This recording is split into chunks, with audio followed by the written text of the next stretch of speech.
how we evaluate. We also picked on the institution of the hospital, so that all those that work in health facilities then can know what we need from our chaplains in that institution.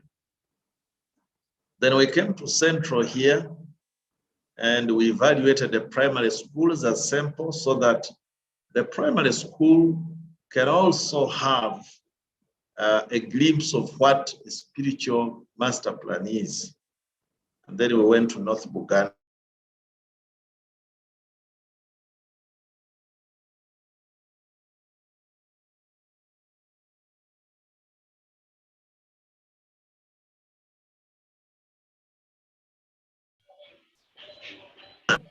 And come to know what to do. But anyway, I think they had, that was the same week when there was that first wave of lockdown, and I think they faced challenges of coming together. Now, one of the things that are very crucial to any institution is a spiritual master plan. We have noticed that many institutions do not have a spiritual master plan. The chaplain will think of what to say as and when the spirit has invaded him, and the following day he thinks of what to talk, and then the term ends, and another term, and a year. And soon you have 4 years to 6 years of students coming into the institutions and going away. We may be excited because we actually have weeks of prayer and so on and so on. But any institution worth the salt it represents must have a spiritual master plan. Now, let me say something here that is very crucial that we have to understand, all of us. The mission of our schools, is to redeem our children, is to save our children. When we do youth ministry, one of the chapters that is very, very crucial to youth ministry is Deuteronomy chapter 6. It's very important because that is the genesis of a youth ministry. And where Moses was writing and said, our children should learn in such a way that they understand, that they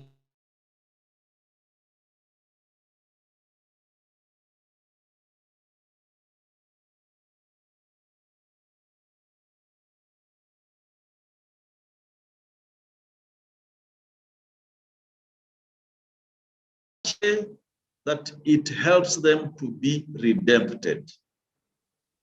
So, to begin with, the mission of our schools is to redeem our children. To educate is to redeem. And the work of Christian building and molding in the knowledge of God is very paramount in our schools. This is the purpose why it's there. The very reason why our institutions exist is to redeem the children under its own care. And that is the first, most important, very crucial. And any chaplain has to know why you have been called to be a chaplain in a school, is to help in trying to redeem the children. Now, that brings us to a spiritual master plan. If spiritually we are going to build them, we must plan. Our spirituality has to be planned. And so a spiritual master plan is a means of assessing and building the spiritual atmosphere of a campus. It's a way to determine what individual school should do, what should it do to address the spiritual needs of students. Students have got spiritual needs, and they have to be addressed. And therefore, we must make a plan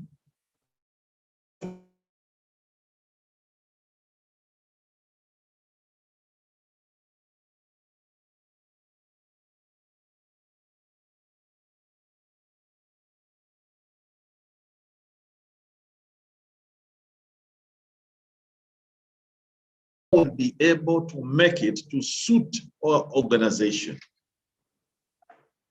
Now, when we are making a spiritual master plan, it will necessitate that we analyze the spiritual life of an institution. We don't stay, we cannot have the same spiritual life in every institution. And therefore, we cannot make a similar spiritual master plan.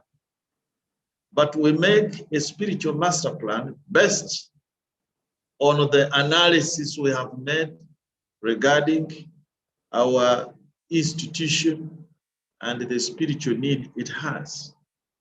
Now that means we shall identify the strength of the institution. We shall also look at areas that need to be improved, or we shall even discover new areas that we think should be able to be looked at. And therefore, we will make strategies. We will even outline activities, and we will design them so that we can achieve spiritual goals. So you will draw your spiritual master plan having a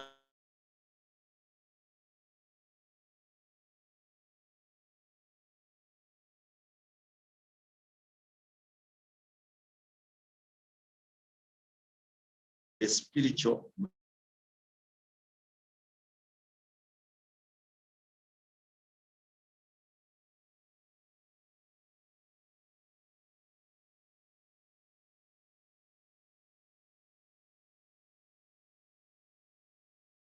The things that we shall require, all of you, in your office as a chaplain, is to have the mission statement of the institution right on the wall written for all to see, and to remind yourself the purpose for which you have come to serve.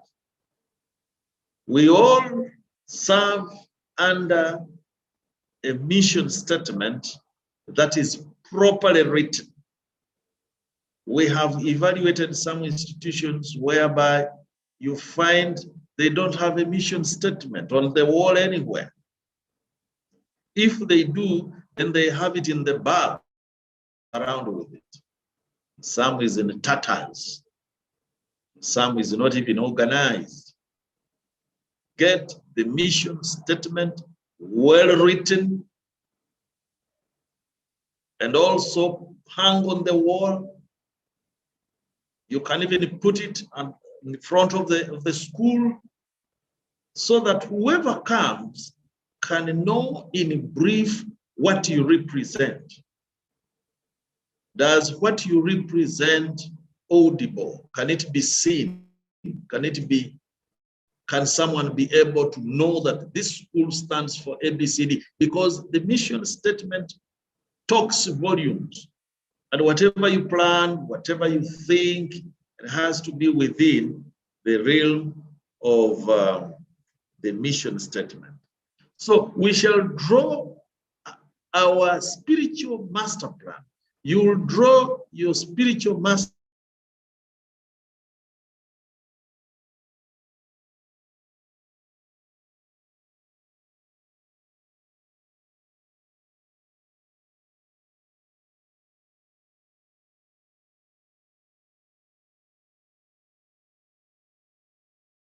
Without a spiritual master plan, my brothers and sisters, the school lacks a sense of direction. In other words, you do not know where you're going when you don't have a spiritual master plan. The school lacks goals, spiritual goals, for which it has existed. And the chaplain himself is not challenged to perform. They just see you, you read the Bible, you go back, and so on, but you're not challenged. When you have a spiritual master plan, you have even to do research. What do I do to make sure that I reach, I perform, and have the goals to fulfill, so that at the end of the year, we can make an assessment.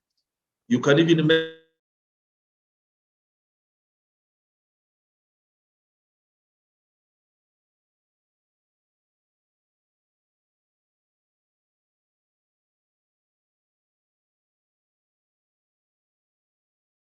are not direct.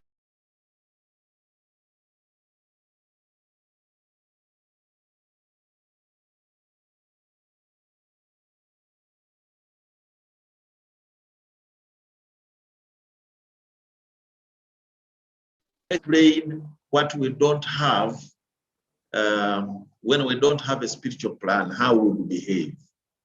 Now, I wanted to go straight, and I know many of you have got, we sent you a copy of Spiritual Master Plan, and today I wanted us to go through together as I actually display it on our screen, and I hope the host will be able to enable me to do that. Is the host ready? Is it possible for me to display it so that we can go through it slowly by Ntombo? Can I do that? Okay. Now, you know how it is also very hard.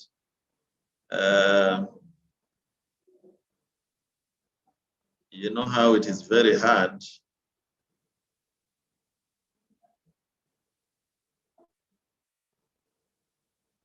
Have you seen anything like that?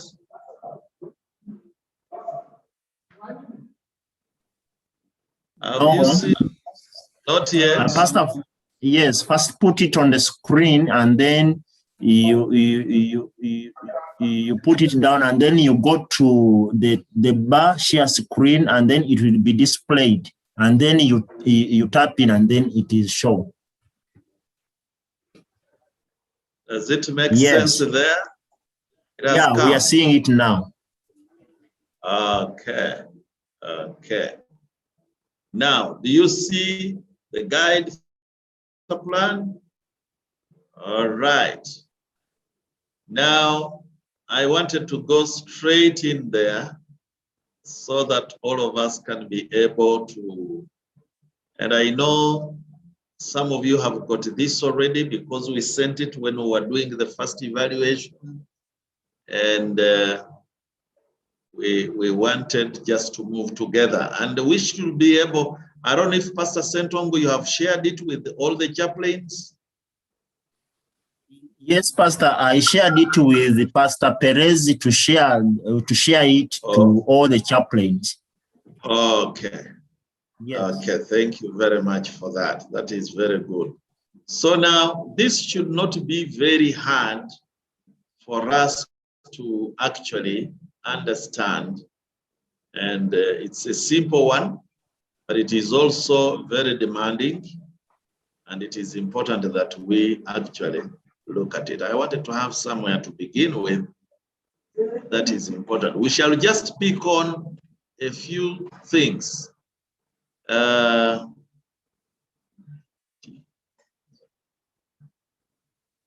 Okay. Now, let me begin from here.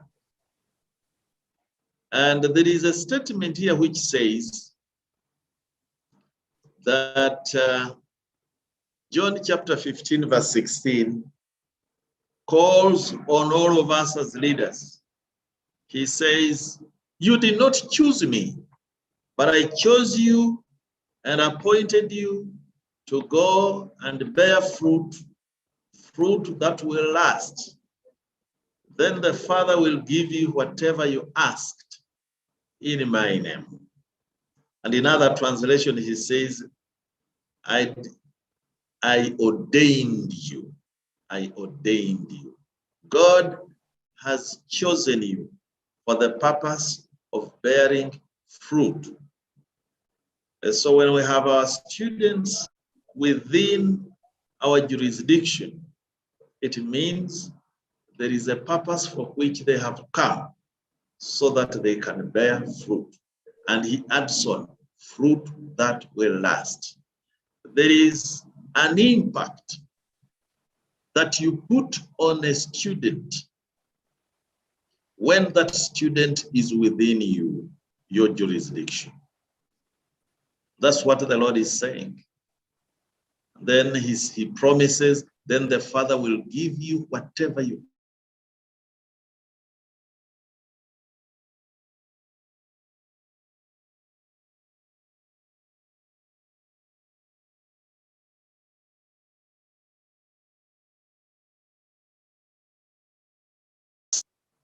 And the statement that you have seen should be very important. Now, let me just go straight away. Maybe I may have to put this one off. I have to put this one off. I have to put this one off. Now allow me to get something else other than this. Oh, yo.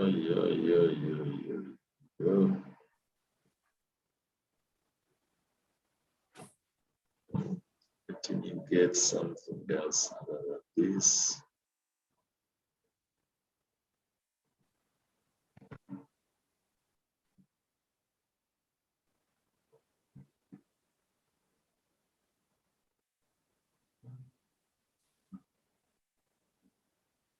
I think I'll opt for this one. Have you got this one? Is it different from what I gave you? Hello? No, we are not seeing it. You are still posting what was there before. Let me do this. What about this one?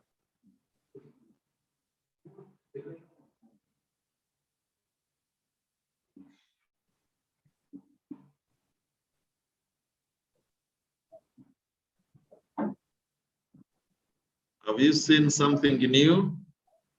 No. Okay, let me see where to do it.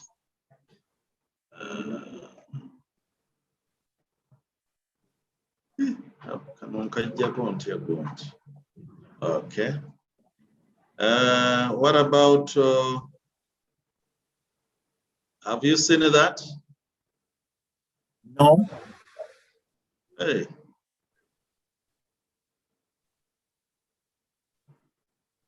Okay, let me First stop screen sharing. Okay. First stop screen sharing, and then you minimize that one, and then you begin sharing the other one. Okay. So I stop sharing. Okay. Now, let me begin this way. Then this one. Okay. Is that okay with you?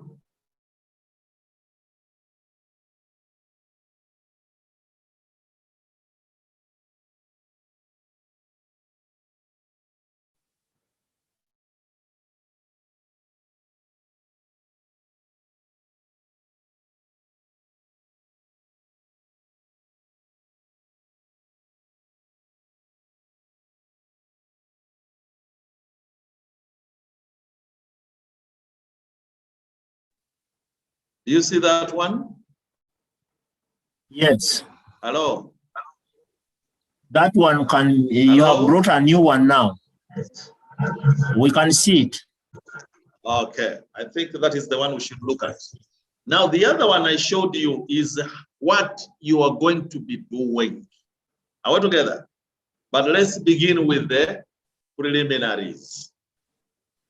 Now, I wanted us to look at a few things here when it comes to a spiritual work plan. First of all, we want to begin with the different tasks that we have. Task number one, organize a team. Okay? You cannot sit alone and you start doing. Then they say, Chaplain, can you bring a spiritual master plan? And then you go right inside your room and you begin doing that. That's not the way. You must have a team. Okay? And in each team, you'll have leaders. Like this one here, this is a setup of a university where you have the president as the team leader. Okay? And I'll come to that. And then you'll have several others. But let me, before I go away, remind you this. When we say the president is the chair, every institution, the head of the institution is the head of the spiritual, is the spiritual leader.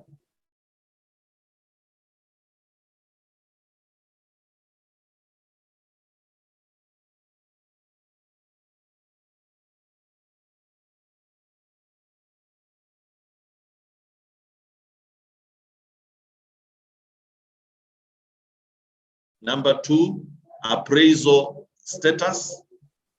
We have to appraise, okay? And what is appraisal? You know that very well. This is an act of assessing something or assessing someone. It is a form assessment of performance. You don't work out a plan and fail to assess it. And so it's important that we appraise. We could do it quarterly or every year. And then that appraisal status is put aside. Then thirdly, we have to build the master plan itself, then implement it, then assess the plan. And so these are the steps we have. And we have written the guidance on how this will be done. Okay? Clarify the campus expectations when you're building, prepare an appraisal report, identify communication priority, invite campus input, and so on. But what I'm interested in here is to look at the spiritual master plan itself. Okay? A spiritual master planning is a means of assessing and building the spiritual atmosphere of a campus. It's a way to determine what an individual school should do to address the spiritual needs. What do we do? What are we going to be doing? It means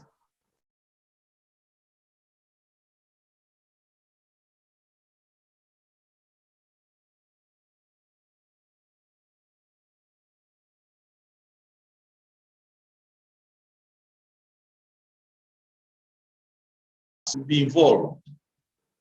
It means that we shall have quite a number of things that we'll put in place. And this will help planners prepare a long-range goals and decide what specific activities will be carried out. It will also assist a school in moving towards its goals for spiritual development, establishing the efforts, and to see if our students are spiritually mature. Okay? And so a spiritual master plan is very crucial to any institution. Now, there are two things. We have spiritual master plan and strategic plan. In many cases, we may have to get a spiritual plan got out of a strategic plan.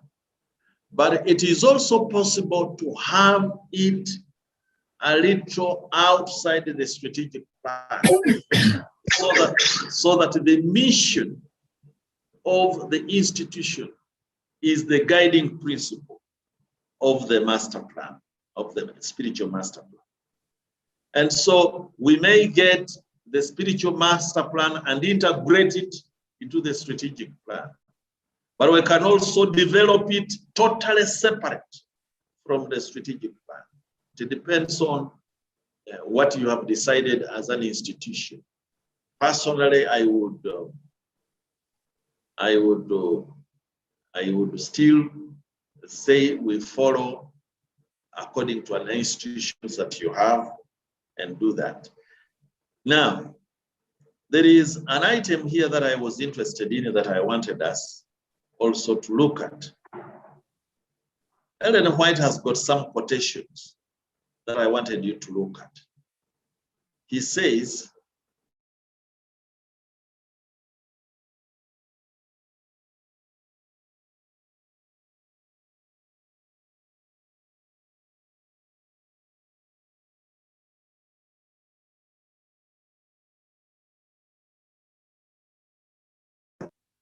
and then he says another in Acts of Apostles, page 276, Christ has plainly taught that those who persist in open sin must be separated from the church, but he has not committed us to the work of judging character and motive. He knows our nature too well to entrust this work to us. Why am I bringing these statements? Each person has got a way of doing work in order to reach the goal we talked about. And so we cannot judge between people and what they intend to do. Then secondly, when we teach, we expect goals, but we do have situations whereby our students, our staff, our workers do not go according to the spiritual master plan. And many of them persist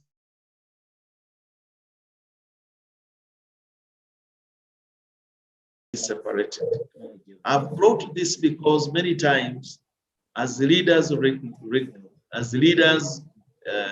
charge of the spiritual welfare of an institution, we sometimes question why certain actions are done. They don't go according to that. But he's saying, according to the Bible, we separate this. Now, I want us to look at those tasks that we have. When we are doing a spiritual master plan, organize the planning team.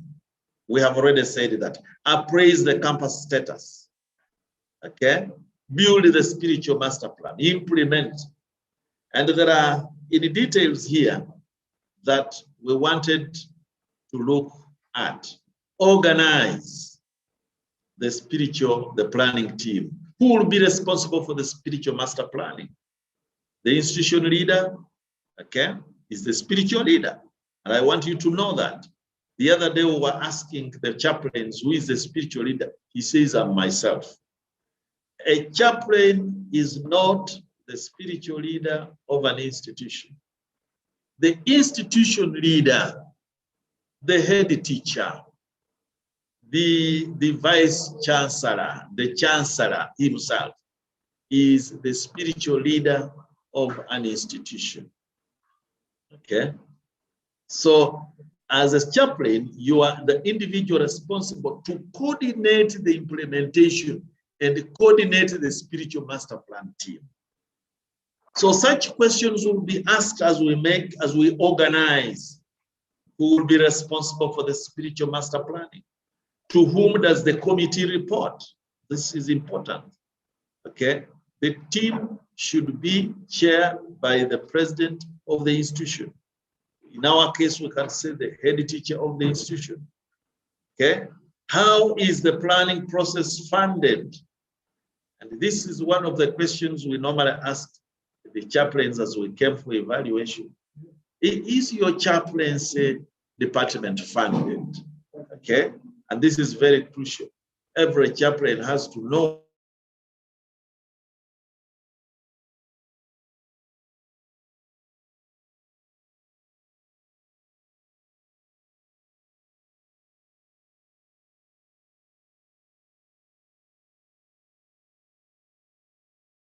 spiritual master plan will help you to present before the institution the budgetary needs of your department. Okay, you need how much money per term? We need so much money. On what basis do you make that assessment? It's because according to the spiritual work plan, we'll be doing A, B, C, D. So our needs as a chaplaincy department will depend on the spiritual master plan. So how is the planning process funded? Then you can be able. Who will serve on the planning team? And this is very crucial to be able to do it, okay? Of course, you are a member, okay? Those in charge of academics, okay? You will find that even our leader, as an institution, as staff, this has to be put into consideration, and it will depend from institution to institution. How does a spiritual master plan uphold the purpose of your institution?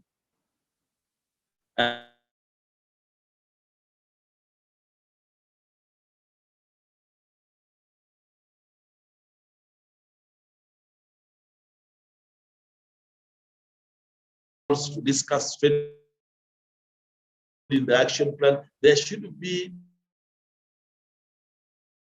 or staff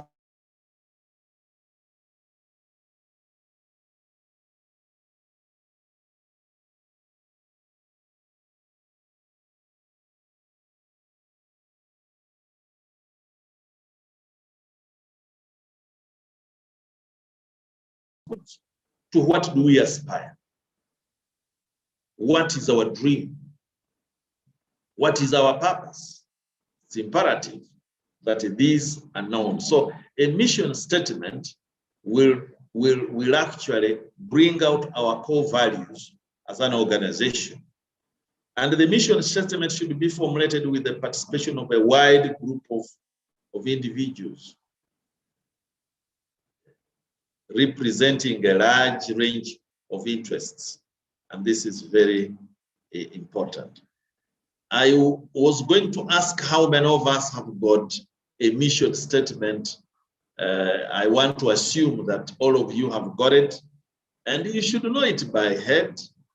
And this is important for all of us to do. So another thing, task number two is appraise the campus. We talked a while ago what appraisal is. Okay? This is to assess. What do you assess? We assess, we can assess something, we can assess individuals, and the appraisal of the campus. What endeavors are currently taking place on your campus to assess and build the spiritual environment? Okay, an environment scan to determine the effectiveness of the religious and spiritual education, identification and contextual needs of the campus, an analysis of religious education, okay, a review of the impact of campus church programs and activities, okay.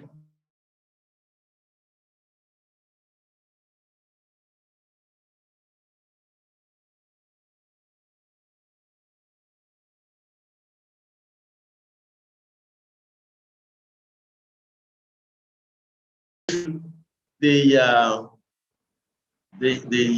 benefit a lot from the activities of an institution. Okay, what expectations are held on your campus concerning the spiritual outcomes or indicators of religious life? We do have indicators. When we have built a spiritual master plan, there are indicators that will be seen, and the goals will show that. So mature spiritual life is impossible to fully measure when we don't plan all these, okay? People often make religious choices in response to personal crisis, family relation. What have you discovered about campus endeavors or expectations? Who needs to know about the process of developing spiritual plan, okay? And you know, you'll find that The trustees are interested in this, the administrators, the faculty, the staff, the parents, okay? There are parents who will come and ask such a question: what activities do you have for the school regarding the spirituality of our students?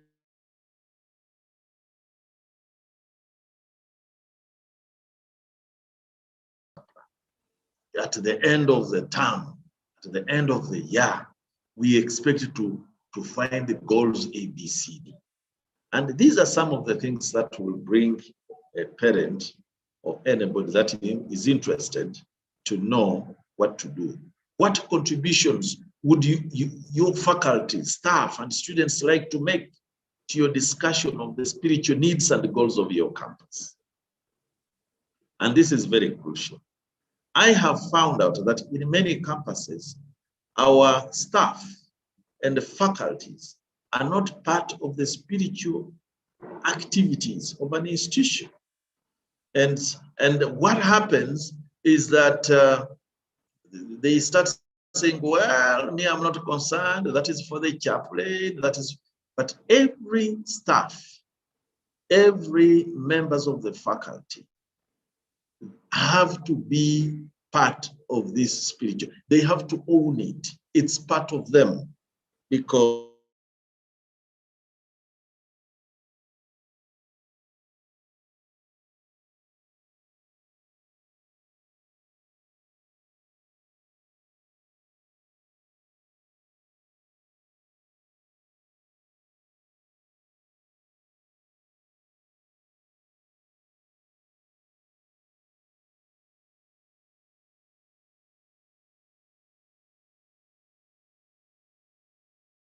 one for all. Well, we did it 3 years ago. Well, we have it somewhere. It's not something that you build once and for all. It's not static. It's not a one-time affair. It is something we review. It's like in accounting, we say we have an internal control structure. Every periodically, we have to appraise it. We have to go through it. Is it relevant? Does it make sense? Should we improve it? Will it help us achieve our goals? Do we need to subtract from it? And these are some of the things when we are building a spiritual master plan. Okay? So many questions as we build the master plan is that we do an assessment and indicators that will help us to move where it is desired. Desired spiritual indicators, the outcomes. When I have built a spiritual master plan, do I have any indicators? Do I have the outcomes that I desire? Can I be able to see? Okay. I have seen parents coming up with, trying to testify that, you know, before this school was ABCD. Now this is a school that has reached this far. And there should be indicators that show that because of our spiritual master plan, we can see desired spiritual indicators that will help us. And when that happens, when those indicators happen, the student would have a personal relationship with Jesus, including the following. Of course, not limited to this, but many more. Realizing how much God loves each one of us. In other words, when I'm building one, can we reach a point whereby our students begin to realize how much God loves each one of them? Do they know what the love of Jesus is? Does it make sense to them? Have they an understanding that we are sinners in need of a savior? You see, I could talk much about this point, understanding that we are sinners. There are some institutions, and the Seventh-day Adventist is very different from other institutions, because in many students, let me talk about Islam. Islam does not believe in having a Savior in Jesus Christ. They're about doing more roles. And we should be very careful as chaplains when we mold our students, when we build a spiritual master plan. One of the indicators that should come is that they understand that we are sinners, accept that. And after all, before we baptize them, this is one of the realizations they come to make. We are sinners in need of a Savior.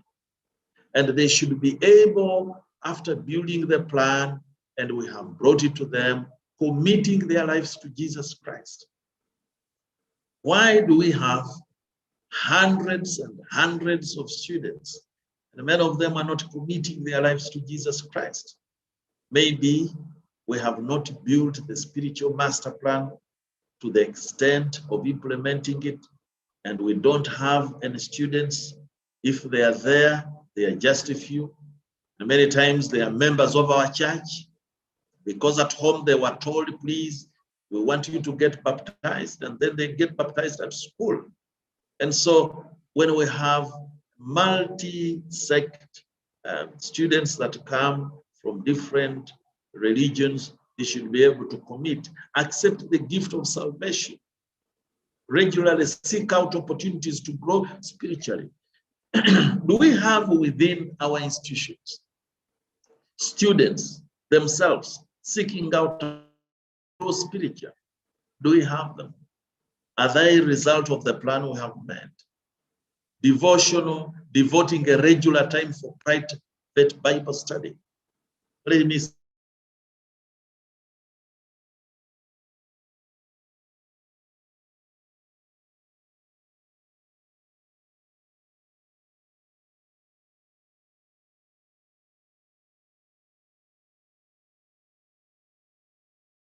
in the dormitory when it is chapel time.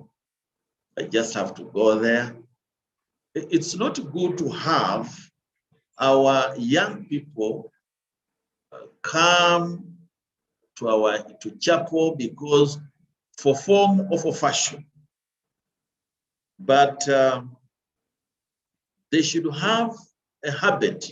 They should develop a habit of regular time for private Bible study. Do we have that?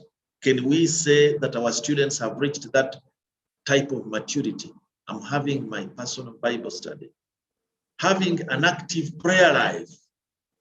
There was a school I visited, I was invited, and then they told me that out of the students themselves, they have actually set aside a certain time for them to have an active prayer life. And they started a few until they had several people following suit. Okay, do they sense God's presence in their life choices and then the relationship with others? Do they recognize the need for Christian growth and desiring the same? These are some of the indicators. Do they believe that commitment to Seventh-day Adventist Christian perspective and lifestyle, including the following: valuing, enjoying the seventh-day Sabbath, feel Sabbath is a delight when it comes, okay?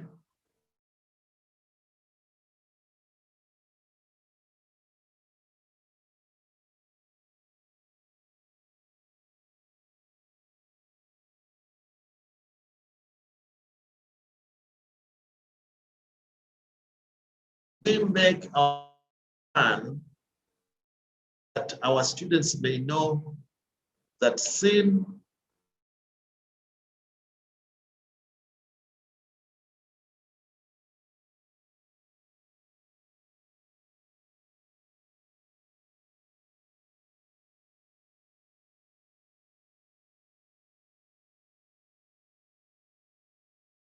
we have a plan that we can make in such a way that sexual purity becomes one of their desires. Okay, have they treated the permanence of the marriage covenant when they reach there at an early age? Okay, a health lifestyle, including regular exercises, abstinence from alcohol, tobacco, and recreational drugs. I know that we have some students that join our students and they are used to drugs. Some even hide them just outside the fence of the school. And occasionally they will bribe a watchman to go outside and take a drug a little bit. Do we have a program? Can we have as one of our indicators that we know our students are now living a healthful lifestyle, including abstinence from all these, respecting the value of every human life? Do they have respect for human life? Do they understand it? Okay, working to the equality of all members of the human family, anticipating the second coming of Christ. Okay, now, do they understand the teachings of the Bible? And this is crucial because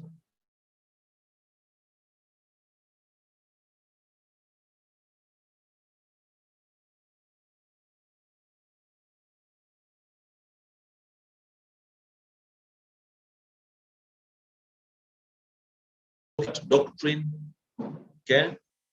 Can they understand that the Bible is the living word of God, the Christian source of faith practices? Do they understand the plan of salvation? Do they understand the Sabbath? Do they understand the creation in this world when the teaching of Darwinism is even copied on the computer by our students? Do they understand the great controversy? Okay. Do they understand the virgin birth, atoning death, the bodily resurrection of Jesus Christ? Do they understand the second coming of Christ, the nature of death? Especially now when people think that when you die, you don't die completely. Do they understand that? What about commitment to the church, including participating regularly in the worship services? Many times, many of our students don't want to come up to be part of that team that will serve. When you call them to go and serve, they feel so much embarrassed.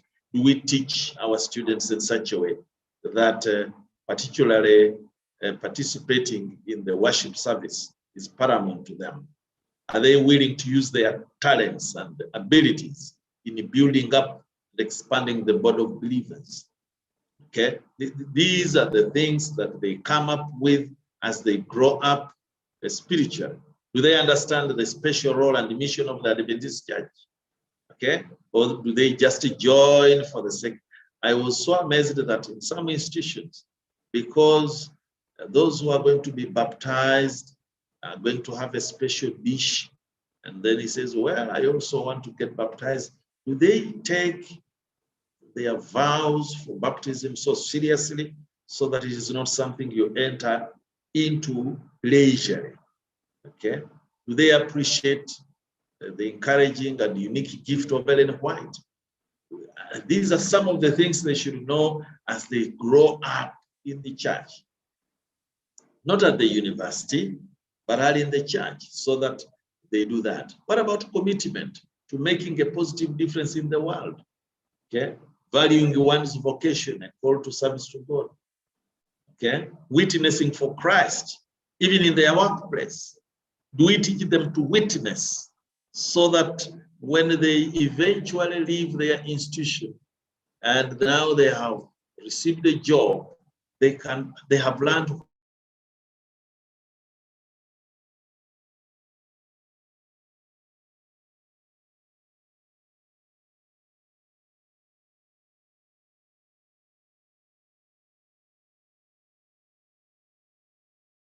okay? What about stewardship? Can it be an indicator? Can it be an indicator among them that they know exactly the values of stewardship? Okay, which indicators need to be adapted or created for the specific experience of your campus? And this is showing, of course, that we must have a very important thing. Spiritual master plan checklist. You have to find out questions with which to evaluate your spiritual master plan. If you want to know that really what I've built is good, does it explicitly state desired outcomes, okay? Putting the individual's personal relationship with Jesus as the highest, demonstrating that Adventist beliefs are taught throughout the campus experience. And that is very crucial. We don't pick anything. We make sure that the values, the beliefs of the church, it's a framework that we embed in the spiritual master plan. Does it show that each academic course integrates faith into the learning experience? Does it provide opportunities for students to dedicate themselves to serve God? Does it indicate who is responsible for the administration of the plan? And does it have adequate administrative support? Of course, without the administration support, the spiritual master plan will not do it. Does it contain a timeline for both building and implementing the plan? The time frame of each activity, by using different assessment of spiritual life indicators. Who needs to review and approve the master plan? This is important. The plan should be voted through all appropriate campus committees. Then after feedback and modification, the final plan should be edited and presented to the appropriate bodies approved by the governing body. And so spiritual plan is not for an individual, it actually involves everyone. Then we come to implementation. Who should set in motion the various segments of your spiritual master plan? Okay. Now, when you have adopted this spiritual plan, and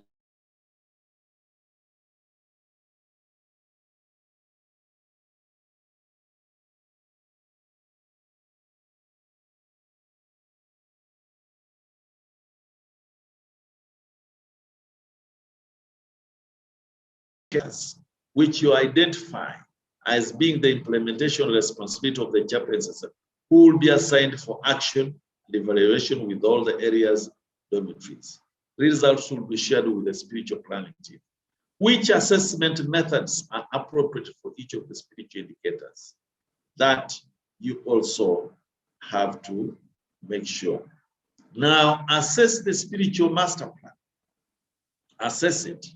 How should you evaluate the impact of your spiritual plan? How do you assess it? Okay. Do you include students among the report? Because when we are assessing,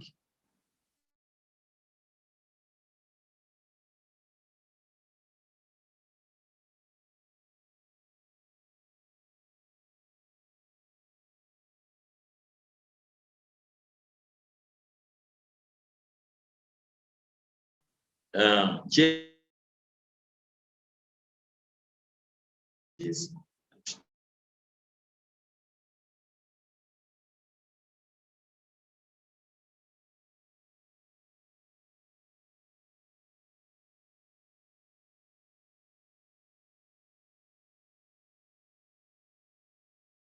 To be strengthened, because as I said, it's not static.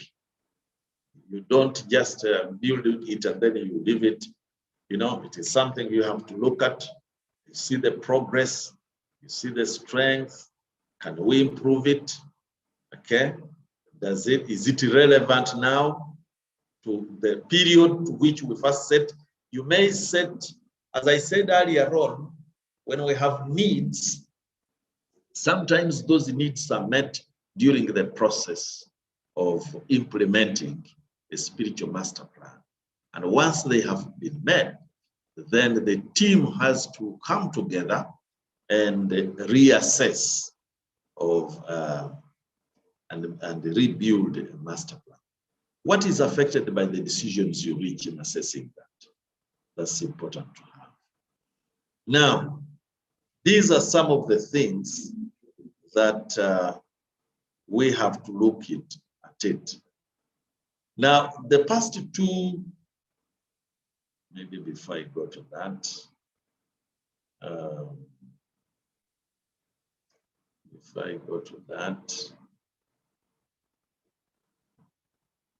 there is something here that is very, very important. Total commitment document. This is something that is additional that I wanted us to look at. A total commitment document. What total commitment to God involves for the colleges and universities? This is university staff, but we can also look at it in our own institution. I wanted you to look and we read together the following. A Seventh-day Adventist college or university offers academically sound tertiary or postgraduate education to Seventh-day Adventists and to students of nearby communities who welcome the opportunity to study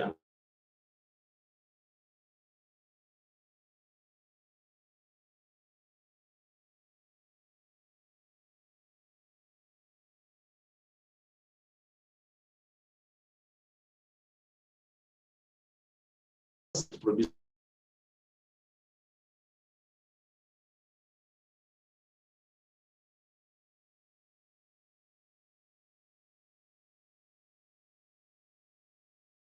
the achievement of the objectives, submitting proposed. Now, what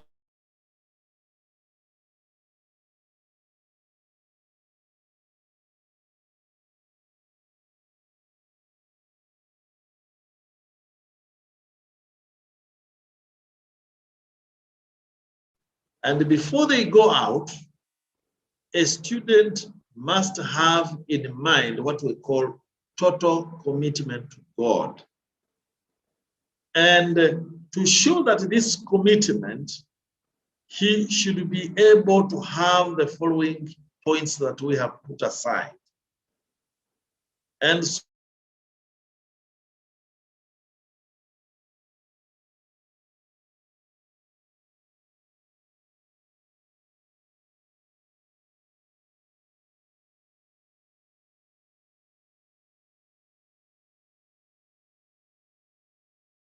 room setup, they are maintained, okay?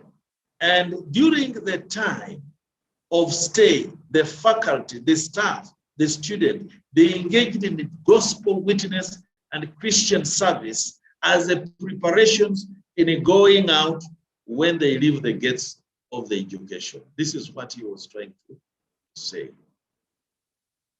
And so, in a brief, these are some of the items that are very important. Now below here, Appendix D, we have a set of our beliefs that are very, very important. These are 28 fundamental beliefs, just as you can see here. They are very important in building a spiritual master plan. And you know each one of them, the Word of God, the Godhead, the God the Father, all this you know very well. And they are 28, and you have to make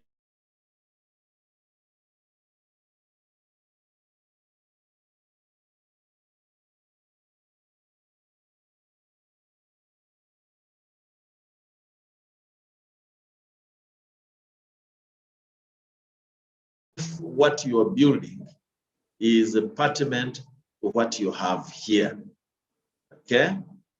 And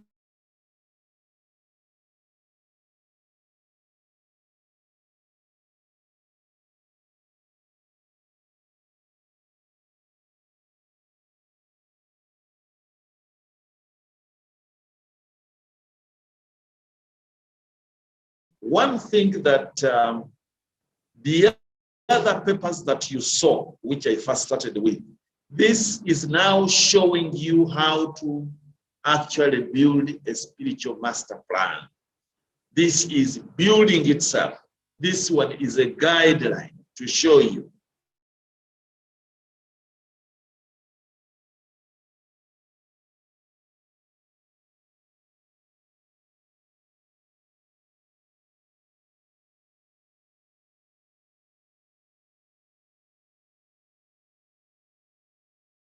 Okay, you have the outcome, you have research method, person responsible, timing, budget amount, information reporting.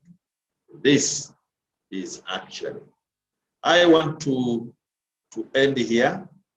and we should be able maybe to discuss and see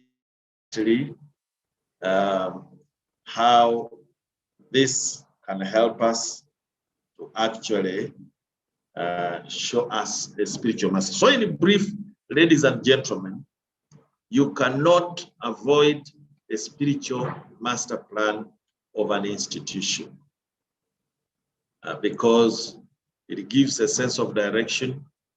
It helps you set goals that are achievable.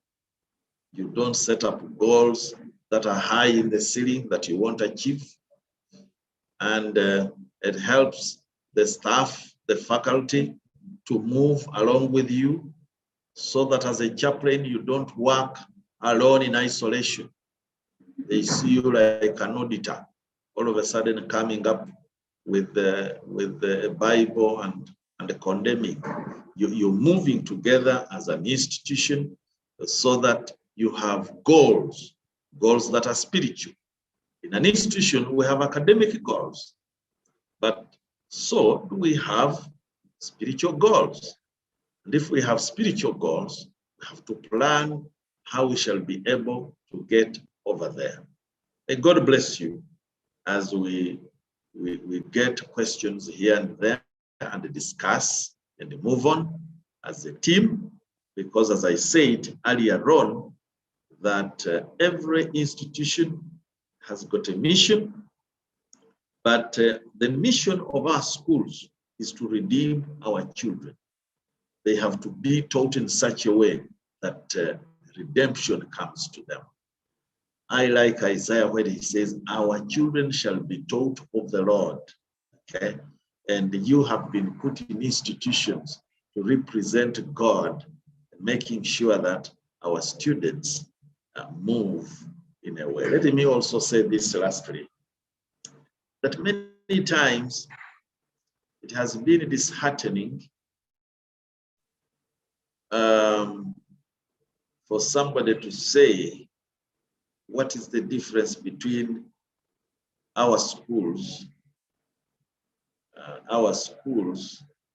and those that are not our schools? That's very disheartening. In other words,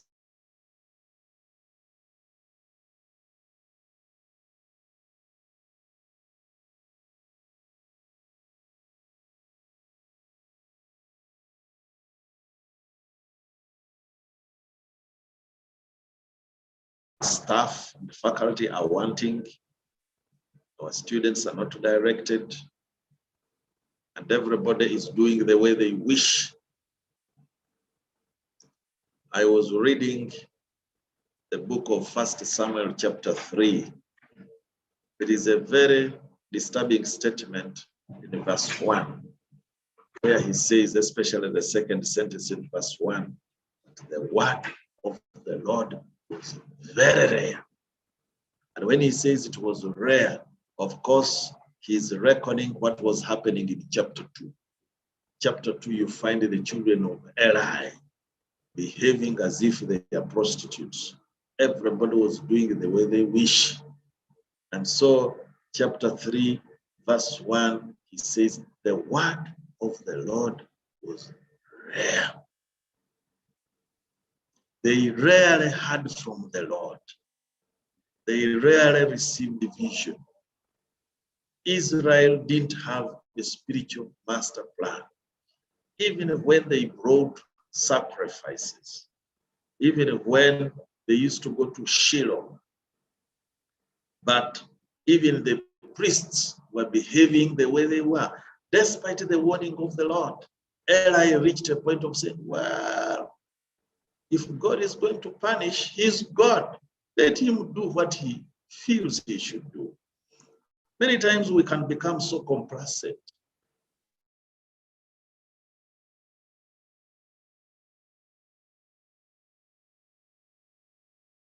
You're not tired. Perform your duty because you have to do it. But that real commitment of saying, I have to plan together with my fellow staff and the leadership of the institution. We have a plan that will help our students have a framework of values of our own, a framework of values of our church. That is something that is demanded of us. May God bless you. Thank you very much. Thank you, Pastor Sento. All right, Pastor, we want to thank you for that wonderful and indeed very, very clear elaboration of the spiritual master plan. I want to believe with the rest of the fellow chaplains that are online that we will always do our best to adjust for the better, especially as we look forward to more golden service delivery. Looking at our agenda and the time, we will probably entertain a few questions. Let's use the chat room. If we could give this strictly 3 minutes, then I shall invite the chairperson, Pastor Justus, to come and proceed with the agenda as we try to transition to the end of the meeting. One more time, Pastor, thank you very much. We are happy and blessed. May I ask the members, you could raise your hand or post your question in the chat room so that we can allow the pastor to respond to the questions. Thank you.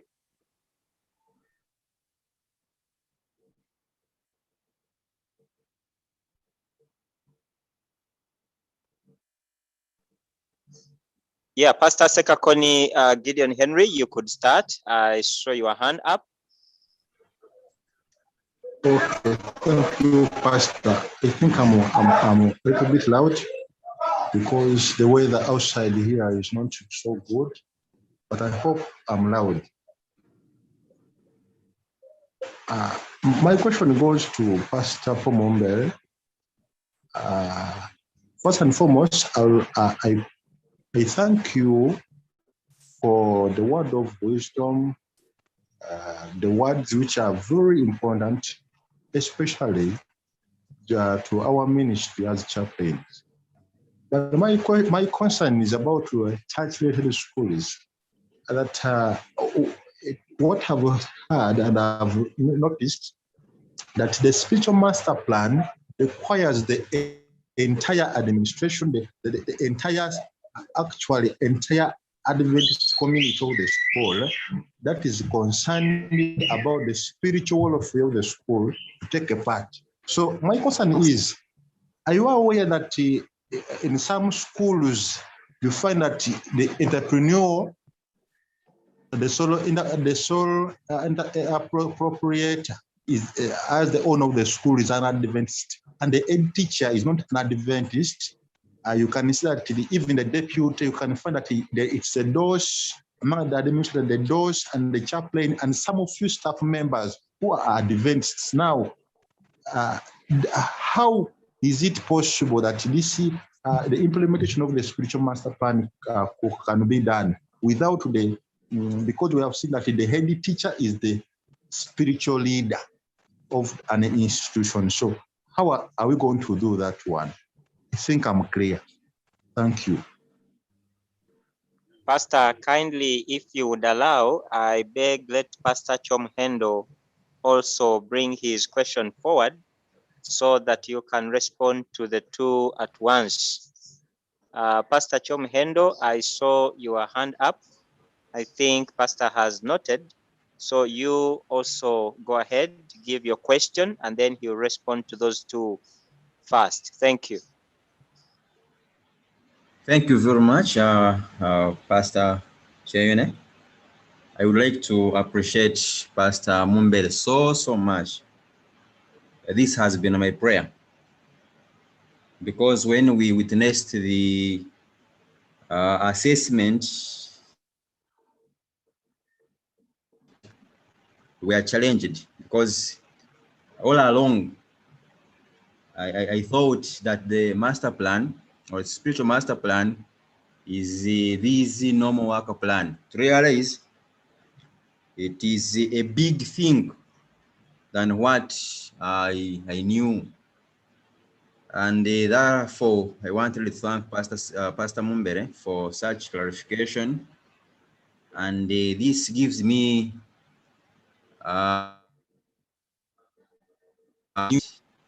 that surely we need to do something that is beyond what we have been doing. Otherwise, when you follow this one, I think it will help us to do exactly what we are supposed to do as chaplains in our different workstations. So I want to ask Pastor Mumbere that it is important that he gets to the ground and plan with our directors, for example, CUC director, and make sure that the heads of institutions get to know that they are heads of spirituality in their institutions. And when that is done, I think we will move forward because it brings many on board. It brings many on board. Some of our institutions have church boards. Then when you bring such a collection of members to do the work, the master plan, then where will the church board come in to plan for the spiritual matters? But anyway, I want to thank him for such light, and I know we will move forward when this is implemented. Thank you very much. Thank you. Okay, I was asked to answer these two questions at first. Church-related schools. Now, again, we go to the drawing board. As church-related schools, do you have a mission? Because as a chaplain, that is where you begin from. If you have the mission, and in relation to spiritual master plan, again, you have to sit with the director and the head teacher of the school. When you say you have got a Muslim, he's a leader, he's a head teacher, and so on, you know, when these people were employed, did they represent the values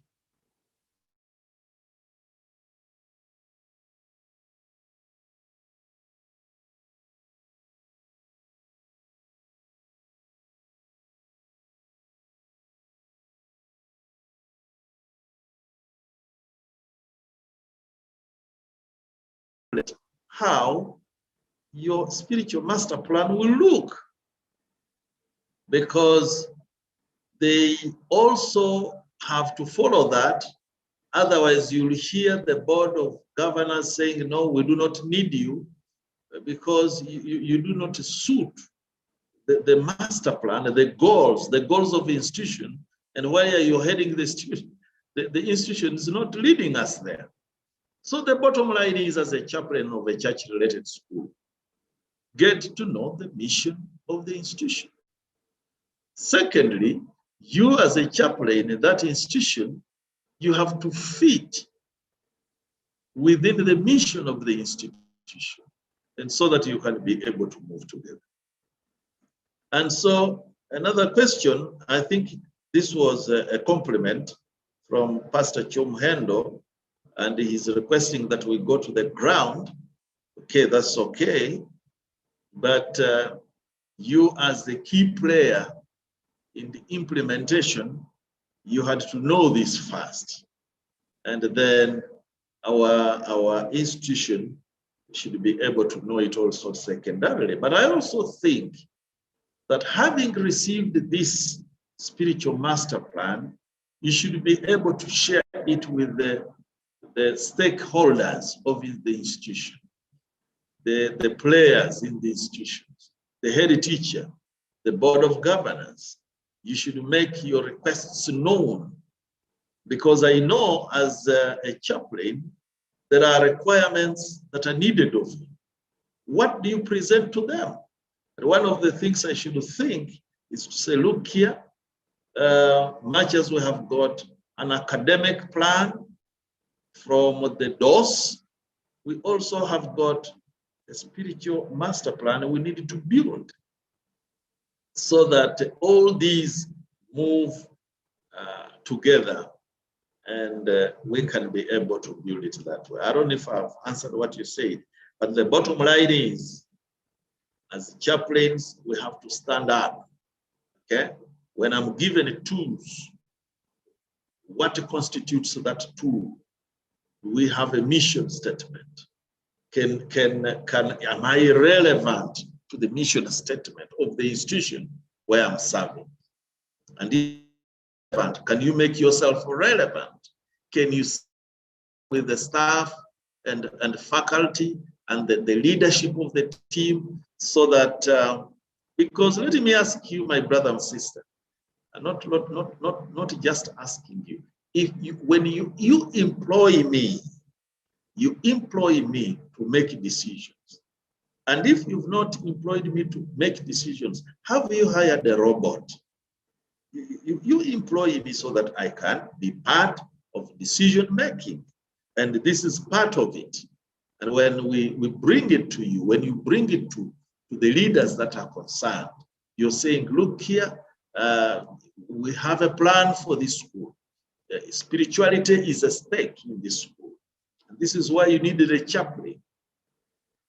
Therefore, we must make a plan. And you can also show suggestions of that plan. And hence, the spiritual master plan. Thank you very much. Thank you, Pastor. We want to end with Pastor Mulindwa Abiasali. You should be the last before we have the chairperson to address and chair the other resolution of the executive meeting. Pastor, you're most welcome.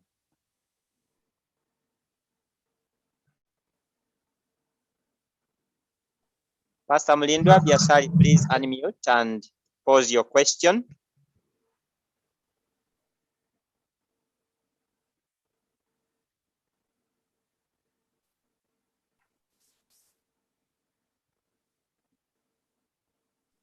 I'm not sure whether it is his network.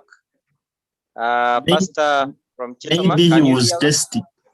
Maybe he was testing to see that he can raise. Okay, then. Well, in the interest of time. Yes, let me supplement on what Pastor Mumbere, my director, has said.